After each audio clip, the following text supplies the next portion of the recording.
ఒక సంవత్సరంలో దాదాపు 3,700 కోట్ల రూపాయలు ఒక పరిశ్రమకు వస్తుంది నష్టం అంటే ఎంత పెద్ద విషయం, ఎంత పెద్ద చౌర్యం. మామూలుగా మనం అక్కడ ఒక బ్యాంకులో 15,000 పోయినాయి, 20,000 పోయినాయి అంటే వాడిని పెద్ద దొంగలాగా చిత్రీకరించి అక్కడ పేపర్‌లో ఏసేసి టీవీల్లో చూపిస్తాం. కానీ ఈ 3,700 కోట్ల దొంగతనాన్ని చేస్తుందెవరు? దాన్ని ప్రోత్సహిస్తుంది ఎవరంటే మనమే. ఐబొమ్మ చూసే ప్రతి ఒక్కడు దుర్మార్గుడే. పోలీసులకి సవాలు విసిరేంత గొప్ప అతనేం చేశాడు? నేను తప్పు చేస్తున్నాను, నా తప్పుని మీరు చేతనైతే పట్టుకోండి అని సవాలు విసరటం కూడా కరెక్టేనా? ఇలాంటి విషయాలన్నిటికీ చెక్ పెట్టేశారు. ఎంతమంది నిర్మాతలు రోడ్డున పడ్డారో మీకు తెలుసా? ఎన్ని వేల కోట్లు అప్పులు తీసుకొచ్చి, సినిమాలు తీసుకొచ్చి, సినిమా కోసం కష్టపడి చేసి 70 కోట్లు పెట్టి సినిమా తీస్తే 3 కోట్ల రూపాయలు కూడా రాని నిర్మాతలు నాకు 100 మంది తెలుసు.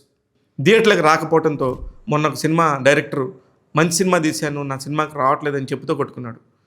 నిన్న ఒక హీరో సినిమాకి థియేటర్ మంచి సినిమా అని చెప్తున్నారు కానీ ఎవరు థియేటర్కి రాలేదని ఏడుస్తున్నాడు. దానికి కారణం ఐబొమ్మే. ఇలాంటి సంస్థల్లో ఎక్కడైనా సినిమా చూసేయచ్చు ఊరికే అనుకునే వాళ్ళ మొండితనమే థియేటర్కి రాకపోవటం. థియేటర్ అనేది ఒక ఎమోషన్. ఒక 100 మంది, 200 మంది ఎవరెవరో తెలియని వాళ్ళందరి మధ్యలో కూర్చొని వాళ్ళు నవ్వుకుంటుంటే, వాళ్ళు బాధపడుతుంటే, వాళ్ళు ఆశ్చర్యపడుతుంటే వాళ్ళందరితో పాటు మనం కూడా అదే ఫీల్ని ఎంజాయ్ చేయటం అనేది ఒక సినిమా.